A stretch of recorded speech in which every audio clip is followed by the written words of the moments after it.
Hola lectores, por fin os traigo la reseña de El infinito en un junco que hace tanto tiempo que prometí. Ya la he grabado, ya la he editado, pero he querido incluir una nota aclaratoria al principio porque, como ya os habréis dado cuenta, llego un poquito tarde a reseñar esta obra. Hace ya bastantes meses, casi años, hubo una encendida polémica alrededor de este libro y, como es natural, no he podido sustraerme a todos los comentarios, a todas las reseñas que he estado leyendo y viendo durante tanto tiempo. Por esta razón notaréis que en esta ocasión la reseña es un poco diferente de lo habitual porque se ha visto inevitablemente condicionada por todos esos comentarios y se ha construido en gran parte sobre todas esas críticas positivas y negativas que se habían hecho del libro. Por lo tanto, esta vez no es tanto una reseña como una reseña defensa del libro, en este caso es defensa. Realmente, cuando un libro genera una polémica tan grande, se hace necesario hacer referencia en algún momento a las críticas que ha tenido y al por qué estamos o no de acuerdo, como me ha pasado, por ejemplo, un poco con Moby Dick cuando hice la reseña al principio del canal, o también cuando hablé de Lolita. Lolita es un libro del que no se puede hablar sin hacer referencia a ese sector que lo ve como un libro absolutamente censurable. Bueno, y sin más dilación os dejo ver el vídeo, espero que os guste. Hola lectores, todo llega en esta vida hasta la reseña de El infinito en un junco de Irene Vallejo, que llevo 6 meses escribiendo. Es la triste vida de las madres. Este libro de no ficción de 2019 me ha parecido brillante, delicioso, magnífico, fascinante, tanto a nivel de contenido como de redacción. Es un libro muy inteligente y muy erudito, sin parecerlo ni pretenderlo, y se ha convertido en una especie de libro de cabecera para mí porque conecto completamente con la perspectiva de la autora y también con su sensibilidad. Como sabéis, esta obra se ha convertido en un gran fenómeno literario sin que nadie lo esperase. Es un libro muy vendido, muy traducido, y creo que ese es uno de los puntos que precisamente le ha hecho un poco de daño al libro, porque he leído muchas críticas negativas sobre esta obra y creo que en gran parte es porque se tiene esa idea de que si un libro es muy vendido o es muy ameno, tiene que ser un mal libro, y no necesariamente. Bestsellers como El nombre de la rosa no son precisamente malos libros, y hay grandes clásicos de la literatura que lo han sido desde el momento en que fueron publicados, como por ejemplo Cien años de soledad. Ya sabéis que yo soy de las que prácticamente solo leo clásicos, pero no siempre hay que esperar décadas o siglos para reconocer a un buen libro.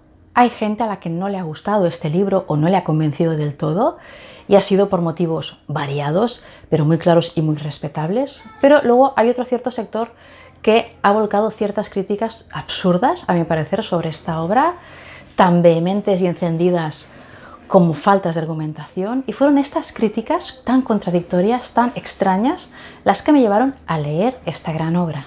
Me sonaba todo tan fuera de lugar que pensé, amigo, el libro es bueno, y efectivamente.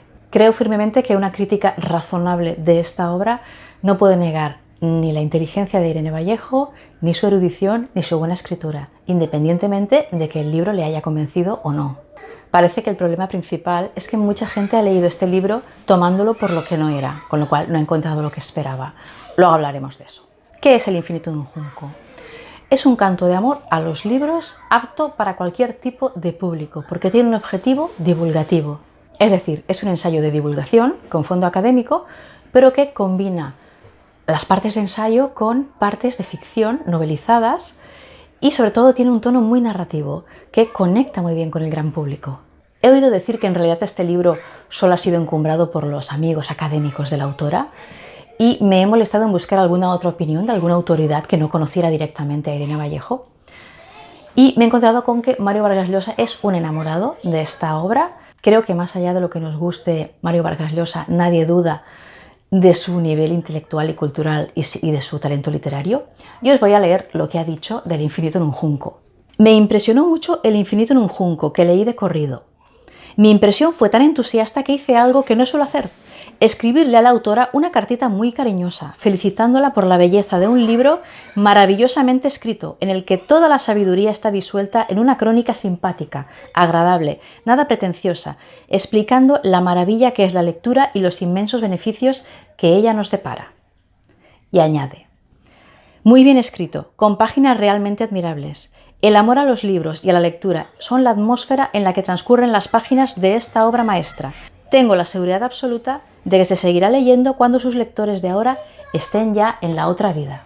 Creo que si yo hubiera escrito El infinito en un junco, estaría muy orgullosa de que alguien de la capacidad intelectual de Mario Vargas Llosa dijera semejante cosa. ¿Y quién es Irene Vallejo? Ella nació en el año 79 y es doctora en Filología Clásica por la Universidad de Zaragoza y de Florencia, y además de filóloga se dedica regularmente a escribir. Por un lado escribe en diversos periódicos donde publica columnas donde mezcla el mundo clásico con temas de actualidad con un objetivo didáctico. Estas columnas han sido recopiladas en 2 libros que son El pasado que te espera y Alguien habló de nosotros. También ha escrito varias novelas, como por ejemplo La luz sepultada, que se ambienta en la Guerra Civil y trata temas como el miedo y la violencia y el impacto que tienen sobre la sociedad este tipo de hechos históricos.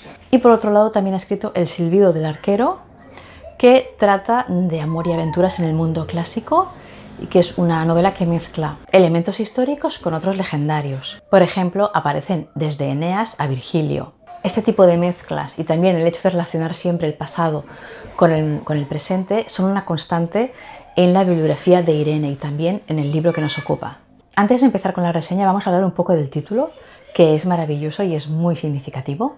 La idea subyacente de Vallejo en esta obra es que la supervivencia y la transmisión de la literatura ha estado ligada a verdaderos y sorprendentes actos de lealtad por parte de la humanidad. Entonces el título inicial de la obra iba a ser Una misteriosa lealtad, también como homenaje a Borges, a un pasaje suyo que dice: nos acercamos a los libros con un previo fervor y una misteriosa lealtad. Pero Siruela no estaba conforme, cosa que Irene Vallejo pues aprecia mucho, porque en realidad tener un editor exigente hace que reflexiones más y que depures más el texto. De modo que finalmente Irene Vallejo modificó el título por El infinito en un junco, donde el infinito simboliza todo el conocimiento humano, todo lo que se había escrito, todo lo que en la antigüedad cabía en un junco, que el papiro fue uno de los soportes habituales de la escritura durante muchos siglos.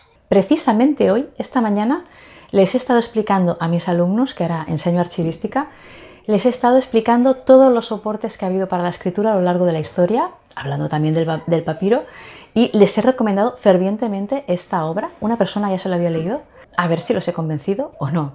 Volviendo al título final de la obra, me parece bellísimo, me parece muy poético y muy en la línea de combinar erudición y amor como hace toda la obra. Este título también es un guiño a Pascal, que decía que el ser humano se doblaba con el viento como un junco, pero después sometía al mundo con la inteligencia, con su conocimiento. Es la idea del infinito del intelecto y también de los múltiples libros, papiros, que se podían hacer con los juncos. Finalmente, el título también es una referencia a un verso de William Blake que habla del infinito en la palma de la mano. No me digáis que no es precioso. El caso es que este es un libro muy especial, es un libro inclasificable que no encaja en ningún género porque es un ensayo en el sentido literal de ensayar, de probar. Este libro es un experimento de Irene Vallejo.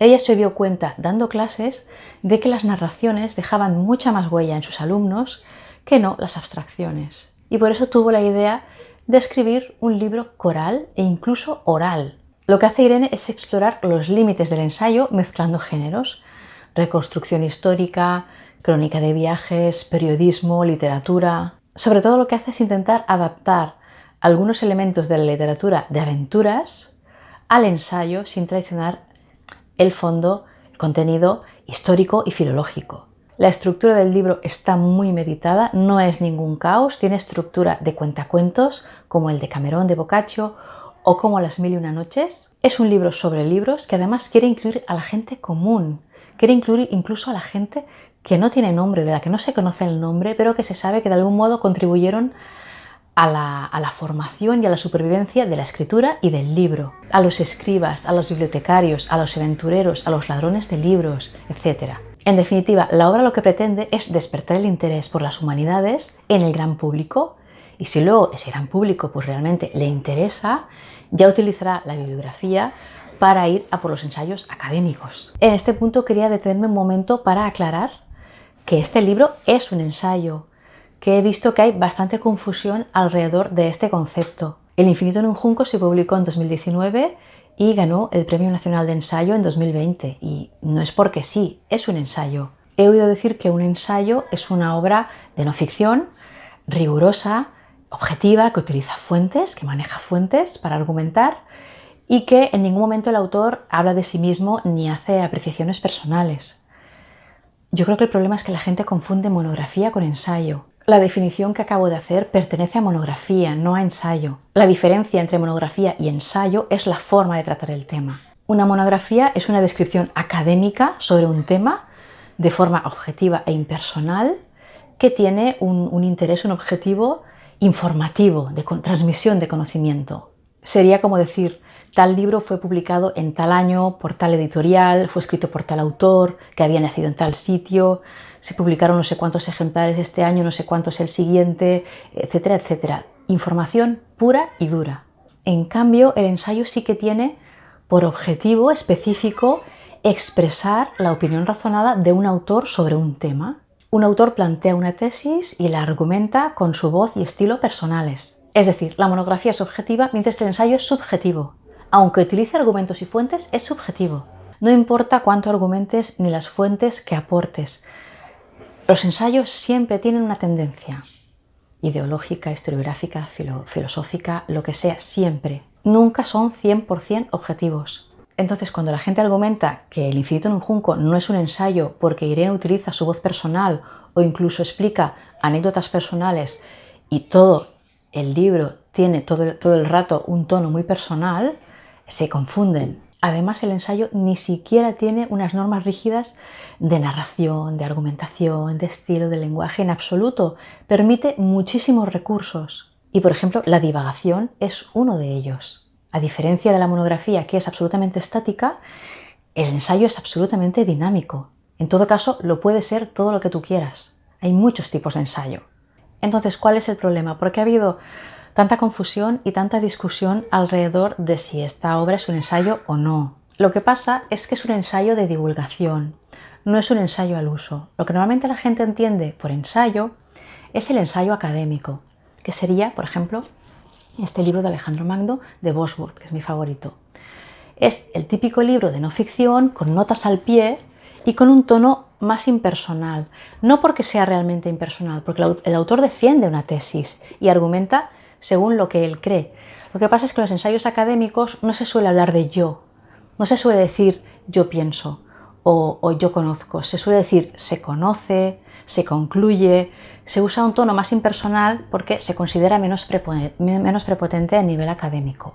Entonces Irene, como lo que quiere es acercarse al público, utiliza un tono más cercano y más personal, completamente válido. Lo que hace es recurrir a todos los recursos que permite el ensayo, que habitualmente no se utilizan, pero que son válidos. Lo que ha escrito Irene Vallejo es un ensayo que apela al sentimiento, al amor por los libros y cuya erudición solo está de forma subyacente, lo cual no todo el mundo es capaz de hacer ni quiere hacer. Yo creo que es muy triste que, existiendo hoy día esa especie de alergia a los expertos, que parece que todo el mundo quiere opinar sobre todo sin saber nada, esa especie de divorcio entre el mundo académico y el gran público, me duele un poco que una persona académica como Irene Vallejo intente bajar de su nivel para acercarse a ti y para no mostrarse prepotente, como dicen muchas veces que se muestran los académicos, aunque yo no lo comparto en absoluto. Y entonces se le critica que no escribe un ensayo académico y que no incluye notas. Entonces es que nunca estamos contentos. Vamos a hablar de la estructura. El libro se divide en dos partes claras, que es Grecia y Roma, y dentro de cada una hay varios capítulos y cada capítulo está dividido en varias partes, varios subcapítulos, y cada pequeño subcapítulo es como un microensayo. El libro es como un mosaico para admirar, constituido por esos pequeños subcapítulos que tienen saltos ágiles en el tiempo y que son cortos precisamente para no aburrir, para no apabullar al lector con demasiada información. Más allá de esta estructura entre Grecia y Roma, el libro no sigue un orden cronológico, vamos saltando entre siglos constantemente y eso es algo que a muchas personas no les ha gustado. Para muchos es el punto débil del libro, sobre todo para las personas pues, que no tienen un eje claro mental de esa época, pues los saltos en el tiempo, los saltos entre Alejandro, entre Cleopatra, entre Pericles, pues si no tienes un mínimo entiendo que es un poco confuso. Sin embargo, y aceptando que es una de las críticas pues, más comprensibles por parte de los que no les ha acabado de gustar el libro, o incluso los que sí que les ha gustado pero preferirían otro orden. Yo también quería decir que el orden cronológico no deja de ser una convención, muy útil, pero una simple convención. Y de hecho yo creo que el orden temático que utiliza Irene Vallejo es mucho mejor y de hecho creo que es el único que se podía haber utilizado. Si el libro hubiera seguido un orden cronológico, para mí se hubiera convertido en un vulgar manual. Entonces, el libro no es un caos. Irene Vallejo sabe perfectamente lo que hace y este desorden cronológico era necesario, esta complejidad era necesaria para permitir la relación entre conceptos e ideas. Es que luego se le acusa de simplista, cuando ha elaborado una estructura mucho más interesante y que aporta mucho más al lector. En esta obra hay paralelismos en el tiempo que necesitan ser contados juntos. No puedes esperarte a llegar a 3 siglos después para que te cuenten la relación con lo que había pasado 3 siglos antes. Necesitas hacerlo en el momento, para relacionar conceptos y temáticas. Del mismo modo, también se ha dicho que el libro no tiene un hilo conductor. Sí que lo tiene. El hilo conductor es el origen y la evolución de la escritura y de los libros. Es un hilo temático, pero es un hilo. Y vamos ahora a lo que creo que es el gran acierto del libro, que es el estilo narrativo de la autora. Irene utiliza un tono cercano, cariñoso, sosegado, amable, con un lenguaje elegante pero para todos los públicos. Es un libro totalmente accesible, más claro no puede ser en su narración y sin embargo no pierde la elegancia, no pierde el nivel. Además es un libro didáctico con partes divertidas y se nota mucho que Irene ha disfrutado escribiéndolo, se nota su amor por lo que está contando, se nota su pasión y eso te lo transmite. Y te contagia. Y no todo el mundo sabe hacerlo. Hay académicos que saben mucho, pero que no saben ni transmitir su conocimiento, ni tampoco hacerlo ameno ni agradable. Entonces, aspectos destacables del estilo narrativo de Irene Vallejo. Primero de todo, escribe con mucha calidad. Mezcla lo personal con lo académico, lo antiguo con lo contemporáneo y siempre usa un lenguaje absolutamente claro y rico sin ser rocambolesca ni barroca. Tiene un estilo sencillo, ameno y ligero. Nunca escribe para complicar, sino para aclarar. Es muy comprensible. Segundo, Irene no presupone en ningún momento que sepas nada, porque su objetivo es divulgativo, para todo el mundo, con lo cual siempre se mantiene en un grado de complejidad comprensible. Después se presenta como una persona normal, con una vida normal y muchos defectos. Incluso cuando te cuenta las cosas, aunque obviamente ella las conoce muy bien y con mayor profundidad, se sorprende contigo, se pone a tu nivel. Eso es muy inteligente y muy honrado y en mi opinión demuestra lo bien que se lo ha pasado escribiendo el libro. Y eso te llega, lo percibes y es muy agradable. También tiene muchísima empatía y conecta tanto con los personajes como contigo y consigue satisfacer tanto al lector que sabe como al que no sabe nada. Luego es muy directa, no se pierde en preliminares y no te crea expectativas de que te vaya a contar algo increíble al final del libro, sino que va contando cosas sueltas sobre el tema que ya conoces desde la cubierta, la historia del libro. Y lo que te va contando te complace sin generar ni tensión ni decepción. No llega a conclusiones al final, es un ir contando. No defiende una tesis porque es divulgativo, ya sabemos que el libro triunfó. También introduce constantemente paralelismos entre el mundo actual y la antigüedad que generan sorpresa y mucha complacencia en el lector. Muy importante, los personajes. Irene siempre utiliza a un sujeto para contar algo y para despertar el interés. Y no se centra solo en grandes personajes, sino que también elige a personas poco importantes o incluso anónimas que se sabe que aportaron algo. Y habla mucho más de la parte humana y cotidiana de esos personajes que no de sus gestas y de sus escritos. Claro, eso los hace más humanos y más cercanos al lector. Por otra parte, cuando Irene habla en primera persona, nunca aparece la protagonista, sino una presencia modesta. Hay muy pocas narraciones en primera persona y cuando las hay siempre es para conectar con algo concreto. Por ejemplo, hay un momento en el que habla de cuando iba a la biblioteca cuando era pequeña y a partir de aquí conecta con la represión que sufrieron las bibliotecarias durante el franquismo. Vallejo ensambla con mucha inteligencia las historias. No es casualidad que también haya ganado el premio Ojo Crítico de Narrativa, que además es un premio que se considera no comercial, que no sigue las modas. Es un premio que se considera bueno y muy crítico. Vamos ahora a hablar más extensamente de qué grandes temas trata el libro. Como ya hemos dicho, el libro habla de la historia del libro, pero concretamente habla de la historia de la escritura, del alfabeto, de la lectura, del pensamiento abstracto, de la información, de los museos, de las escuelas, de los escribas, de las bibliotecas, de cómo se fabricaba el papiro, de los cambios de soporte y formato a lo largo de la historia y de un sinfín de cosas más. Al final es una historia de la humanidad, porque toda la humanidad gira alrededor de la escritura no solo en los libros, sino en el ticket de la compra, en los nombres de las calles, etc. Este ensayo te cuenta cómo es posible que los libros y el conocimiento hayan llegado hasta hoy. Y para hacerlo aporta una cantidad ingente de historias y de anécdotas divertidas, trágicas, tiernas, sorprendentes, que ilustran lo que está contando. Por ejemplo, habla mucho de la biblioteca de Alejandría, porque fue lo único universal que se consiguió con las gestas de Alejandro Magno, ya que su imperio se desintegró enseguida cuando él murió. Nos cuenta tanto su historia como su relevancia histórica y su aspiración a la universalidad. Bueno, yo sé que cuando se habla de algo relacionado con Alejandro ya es que se me hincha el corazón, ya me encanta. Se ha acusado a Irene de eurocentrista cuando la biblioteca de Alejandría ocupa muchas de las páginas del libro, que dice sí, los faraones eran de origen griego en ese momento, pero no deja de ser Egipto. También habla de Asia Menor y de Mesopotamia, y en todo caso Irene es especialista en clásicas, en Grecia y Roma, y ese es su ámbito. Es como decirle a un historiador de historia de América que no ha hablado suficiente de la China. Todo está relacionado, pero su ámbito es ese. Una de las partes más gratificantes del libro es cuando describe la transición del mundo oral al mundo escrito, ejemplificada sobre todo con los poemas homéricos. Eso es precioso.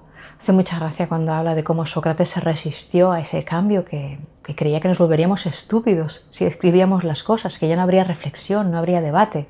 Irene quiere llamarnos la atención sobre cosas que parecen obvias, pero que en realidad tuvieron que inventarse y necesitaron un tiempo para nacer y también para establecerse. Por ejemplo, el orden alfabético o el lomo de los libros. Con el pergamino y el papiro pues no era posible escribir en un lomo el nombre del autor y el título del libro. Ni siquiera el título fue hasta el siglo XIX lo que es actualmente. No pretendía atraer ni describir realmente la obra. O por ejemplo también la traducción a nuestro idioma de obras de otras culturas. Eso fue un proyecto que hizo la Biblioteca de Alejandría y hubo que pensar en ello. Entonces todos estos detalles, que en el fondo ya los sabías, te provocan sorpresa. Es como un redescubrimiento por cómo te lo cuenta Irene. La escritura hizo posible la historia, fue un avance tecnológico, y Irene reivindica la importancia del libro y cómo sobrevivió a lo largo del tiempo, dejando claro que ella cree, y yo también, que el momento actual no ha sido el peor para el libro. La autora consigue implicarte en la historia, consigue hacerte vivir lo que está contando en primera persona, te contagia esa fascinación por el pasado. Y además sientes la universalidad de lo que se está contando, sientes que esas personas eran igual que tú. Te presenta a los griegos y a los romanos como seres humanos, con sus imperfecciones, con sus corrupciones, y eso te hace sentir que el pasado es muy actual. Por otra parte, esta obra hace un gran elogio de lo que es el libro y la lectura. Y no estoy nada de acuerdo con los que dicen que es una especie de libro de autoayuda que tiene que ayudarnos a los lectores a autoconvencernos de que no estamos perdiendo el tiempo mientras estamos leyendo. O qué sé yo. Esto es un poco como a Raquel de la cuenta Tonto el que no lea. Seguidla, si no la seguís es muy divertida esta chica, que dice que a veces le dicen: te vas a quedar tonta de tanto leer.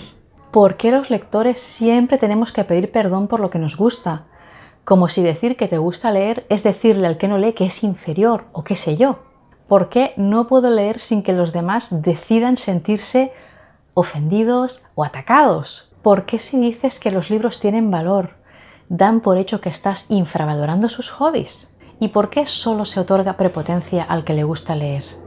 ¿Por qué el que tiene el hobby de salir a correr y te dice que es muy importante hacer ejercicio y que tienes que hacer pádel y que tienes que hacer running, y le dices que lea, se ofende y te llama clasista y prepotente? ¿Por qué se puede recomendar hacer ejercicio porque es muy bueno para la salud y no se puede recomendar leer? ¿Por qué solo se otorga la categoría de prepotente al que le gusta leer?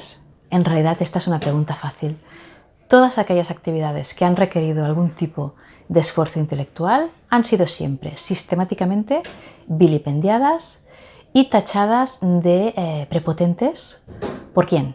Por aquellos que o bien no están dispuestos a realizar ese esfuerzo intelectual, sea por desidia o por comodidad, o porque creen que es más fácil erigirse en adalides de esos que no quieren esforzarse y buscar de esta forma pues su adulación, ¿no? Su complacencia. En cualquier caso, parece que la mejor defensa de su posición pues es ningunear directamente la misma idea de esfuerzo, tachándola de soberbia o de cualquier otro adjetivo clasista. A Irene Vallejo también se le ha criticado su idealización del libro, su sacralización y mistificación del libro. Bueno, vivimos en la época de la negación de todo y muy especialmente de la cultura. Creo sinceramente que no han entendido a la autora. La autora lo que hace es sacralizar el libro como depositario del conocimiento humano que ha llegado hasta nosotros gracias a ese vehículo. ¿Quién ha dicho que querer a los libros sea otorgarles no sé qué poder salvífico que los demás que no leen no pueden obtener? He llegado a oír negar la importancia del libro como transmisor del conocimiento a lo largo del tiempo, como transmisor por excelencia. Y lo hacen escudándose en las nuevas tecnologías como YouTube, como si fuera excluyente. Parece que molesta el concepto de amor a los libros y al conocimiento. Parece que molesta el sentimiento que Irene muestra en el libro. Parece que molesta la herencia del libro. Parece que molesta ser lector. Yo creo que no han entendido el libro. El libro ensalza la escritura. Y la escritura está en todas partes, incluso en los videojuegos. Además, parece que hoy día existe una especie de miedo y de rechazo al pasado, sobre todo porque hay gente que es incapaz de sustraerse a su ética, a su moral, a sus valores actuales para apreciar el contenido y el valor estético de una obra de otra época. Del pasado se puede aprender, de los clásicos se puede aprender. Hay que contrastar, elegir lo bueno y así progresar y avanzar hacia el futuro. Mirar al pasado con ojos actuales, negando todo valor a esas obras clásicas simplemente por no compartir nuestros ideales, es permanecer inmóviles, es no evolucionar, es permanecer en una pobreza mental. ¿Por qué a algunos parece molestarles la influencia del pasado? Se creen que el progreso es mirar al futuro cuando es al revés. El progreso es acumular conocimiento, contrastar con el pasado y entonces avanzar. De hecho, contrariamente a lo que suele pensarse, ser original no es aportar una idea innovadora, rara o nunca vista, sino que es precisamente retornar al origen, a la esencia, para avanzar desde ahí sin los prejuicios posteriores. Y en referencia a esta supuesta mistificación que Irene hace del libro, en realidad ella presenta el libro como un ente humano, con sus luces y sus sombras, y cuenta como hay libros dañinos. No son perfectos, pero aún así está en contra de la censura, de los prejuicios. Está contra el expurgo, porque eso es negar la historia, es borrar las pruebas y olvidarlas. Y por cierto, qué pena que yo no hubiera leído esta obra antes de grabar el vídeo de la censura, el famoso vídeo de top de libros censurados que provocó grandes alabanzas por un lado y grandes críticas por otro. Precisamente Irene Vallejo pone como ejemplo mi amado Huckleberry Finn. Habla de cómo se están reescribiendo los libros para quitar lo que hoy día es políticamente incorrecto en pos de no sé qué mejora social, que yo creo que es todo lo contrario. Y este es uno de los libros que yo puse en el top como libro al que se le están cambiando las palabras para no ofender a nadie, cuando lo que se consigue es borrar la historia de esos colectivos que fueron perjudicados. Y lo mejor de todo es que Irene Vallejo habla de 1984 de George Orwell, que es un libro que yo leí hace muchos años y que veo que no recordaba prácticamente.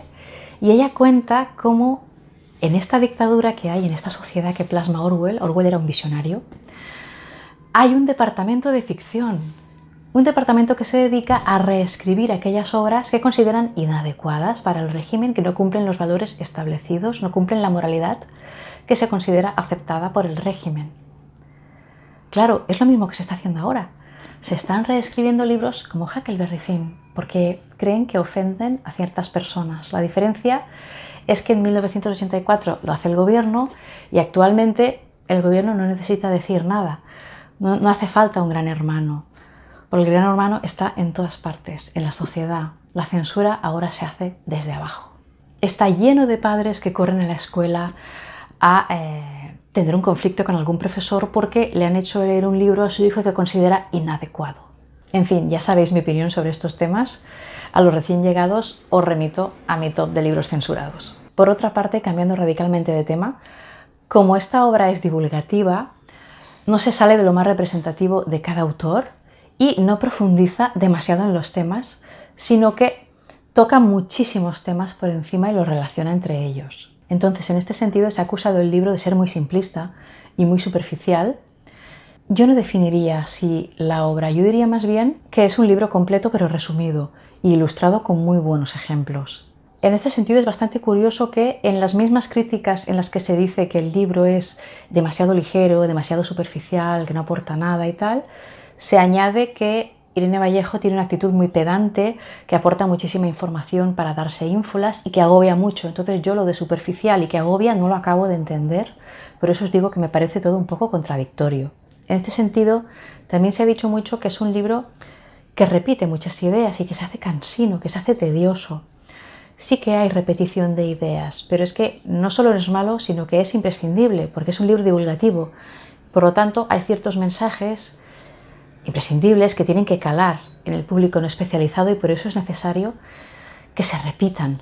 Un elemento muy positivo que Irene introduce a menudo en la narración son las referencias a canciones pop o a películas o libros actuales. Son ejemplos muy didácticos que ayudan al lector a comprender el fondo de lo que se está contando. Esas mal llamadas relaciones anacrónicas lo que hacen es acercar al público a lo que se está contando, hacerle sentir que no es antiguo lo que se está contando, sino que es muy actual, que sigue presente. Este recurso también se le ha criticado bastante a Irene y resulta bastante sorprendente porque se dice a la vez que se la acusa de ser una persona pedante, de ir de superior y de solo apreciar la alta cultura. Entonces, ¿qué es lo que se supone que debería haber hecho la autora? ¿Quedarse en las alturas? ¿Bajar definitivamente? ¿O quedarse en un punto intermedio como ha hecho entre la erudición y las cosas populares como libros, canciones, etc.? También se ha acusado a este libro de no aportar nada nuevo, de ser una mera recopilación de información ya conocida por cualquiera que haya leído ensayos sobre Grecia y Roma. Entonces, primero de todo, me gustaría señalar que el trabajo de recopilación es un trabajo muy necesario y muy respetable y que además no es nada fácil. De hecho, lo primero que haces cuando escribes una tesis doctoral o un trabajo de cierta envergadura es hacer lo que se llama un estado de la cuestión, es decir, una recopilación de todo lo que se ha dicho sobre ese tema del que tú vas a hablar. Hay trabajos de fin de máster que son simplemente un estado de la cuestión, por el trabajazo que representa y lo necesario que es. Y por otra parte, a mí me sorprende la cantidad de expertos en Grecia y Roma que parece haber en todas partes. Y el atrevimiento de la gente al decir es que este libro a mí no me aporta nada. Yo no me atrevería a decir eso de ningún libro. Como os decía antes, parece que hoy día hay una especie de alergia a los académicos y parece que hoy día cualquiera, leyendo en cualquier parte, buscando información en cualquier sitio, leyendo unos cuantos ensayos, ya sabe más que cualquier profesor de universidad. Sobre todo en el ámbito de la historia, que es el que más conozco yo, la gente se cree que por saberse la lista de emperadores romanos o por saberse un montón de fechas saben historia, y la historia no es eso. Eso es la base, esos son los cimientos, pero los investigadores lo que estudian no es eso. Lo que estudian son las relaciones, los conceptos, los procesos históricos que van mucho más allá. Y precisamente muchas veces los investigadores desconocen las fechas, sitúan más o menos, pero no se lo saben perfectamente. Entonces, a mí me sorprende que a veces algún alumno en clase pilla a un profesor desprevenido en una fecha y se crea que sepa más que él. Entonces, yo no soy una experta en Grecia y Roma en absoluto, aunque es la parte de la historia que más me gusta. No me especialicé en ella al final, pero es la que más me gusta, tengo una base. Pero jamás me atrevería a decir que este libro no me aporta nada, porque sí que hay cosas que conocía, pero hay muchas otras que no. Y además, como Irene se centra mucho en lo cotidiano y en lo anecdótico, es lo menos conocido, de lo que menos se habla en los ensayos académicos en realidad, que son los ensayos que dicen haber leído estos expertos en Grecia y Roma. También se ha comentado que el libro contiene varios errores históricos y de concepto. Bueno, primero de todo decir que todos los libros tienen errores, todos. Que nosotros no los hayamos visto no quiere decir que no estén. Porque pocos ensayos que yo me he leído enteros y en todos he encontrado cosas. ¿Por qué? Porque los libros tocan muchísimos temas. El que escribe el libro no puede controlar de todo y siempre hay temas colaterales que tienen que salir, pero que no conoce tan a fondo y siempre se cuelan cosas. Yo en este libro no he encontrado errores, sinceramente. Lo que he encontrado, y que es lo que creo a lo que se refieren realmente, es que, como es un ensayo de divulgación, es que todo el rato estamos en lo mismo. Se confunde el ensayo académico con el de divulgación o con la monografía. Lo que pasa sencillamente es que las cosas están en debate. Y cuando tú escribes un ensayo académico, pues pones en debate todas las opiniones que hay de los diferentes historiadores, lingüistas, lo que sea.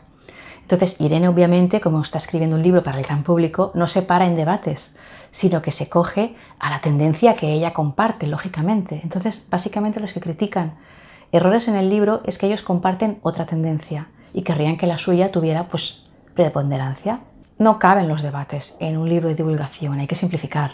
También se le critican omisiones de algunos personajes históricos, pero es que no puede salir todo el mundo en el libro, entonces obviamente ella se acoge a los que más le interesan por los temas que trata y cada uno echa en falta pues los que le hubieran gustado que aparecieran. No se puede contentar a todo el mundo.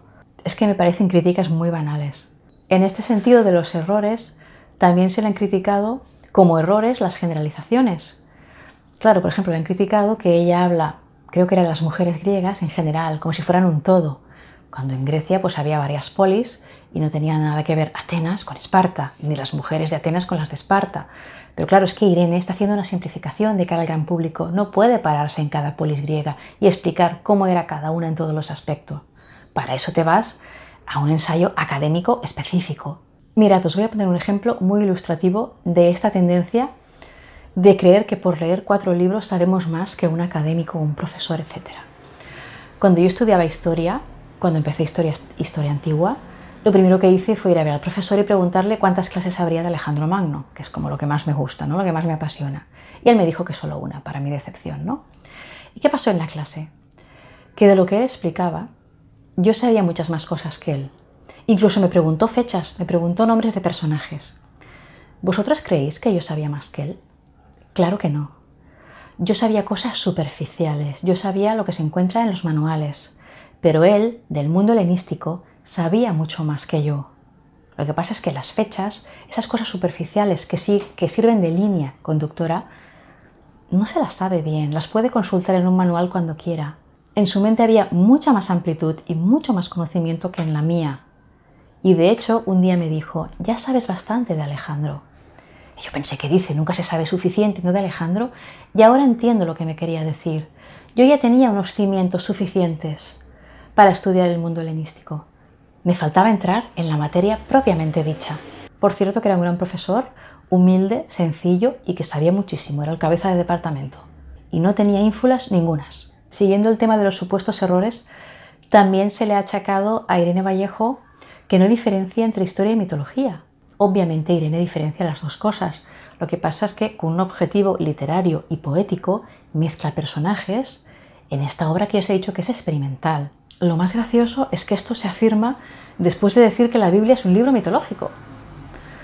Vamos a ver, la Biblia es un libro sagrado para una parte de la población, pero luego para los investigadores pues es una recopilación de textos antiguos que contienen verdades y su trabajo es precisamente investigar esa fuente tan importante para extraer datos fidedignos. Esto es como decir que la historia de Heródoto, que es el padre de la historia, no es válida porque no deja de lado la voluntad de los dioses y tiene errores metodológicos. Bueno, en conclusión, ya para acabar, este es un libro que rebosa, que palpita, es un libro magnífico, muy agradable, muy bien escrito, con unos premios merecidos y con mucha erudición detrás, aunque no lo presente como tal.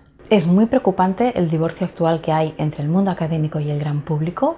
Ni el mundo académico hace pedagogía, ni el gran público parece querer aprender nada que le desvíe de esa opinión previa que se ha formado. Y por eso libros como este son tan importantes. Y por eso también es tan triste encontrar reseñas de este libro tan claramente superficiales y sin argumentos. Desafortunadamente, en la actualidad, los medios de comunicación y también las redes sociales están fomentando la costumbre de opinar sobre todo sin tomarse la molestia de buscar información ni de formarse previamente. Creo que se está perdiendo la capacidad de reflexionar antes de hablar y que eso es una forma de antiintelectualismo que no aporta nada. Y quiero insistir en el hecho de que no es reprobable que el libro no te haya gustado o no te haya aportado todo lo que tú esperabas. En el desplegable bajo el vídeo os dejaré 2 reseñas, una de Trotalibros y otra de Ernesto Castro, que están muy argumentadas y yo no comparto todo lo que dicen, pero están perfectamente argumentadas. No se trata de no dar tu opinión ni de que no haya voces disidentes, se trata de argumentar y sobre todo de tener respeto por el libro, por la autora y por todo el trabajo que hay detrás. De verdad, las críticas no constructivas no aportan nada. Si yo hubiera tenido que fiarme de las críticas negativas, no hubiera leído este libro, me lo hubiera perdido. De verdad, dadle una oportunidad, pero como lo que es, un ensayo de divulgación sin pretensiones. Y eso ha sido todo por hoy. Dejadme abajo en los comentarios lo que os pareció este libro, sé que muchos lo habéis leído. Y nos vemos dentro de 2 semanas, no sé todavía con qué vídeo. Leed mucho.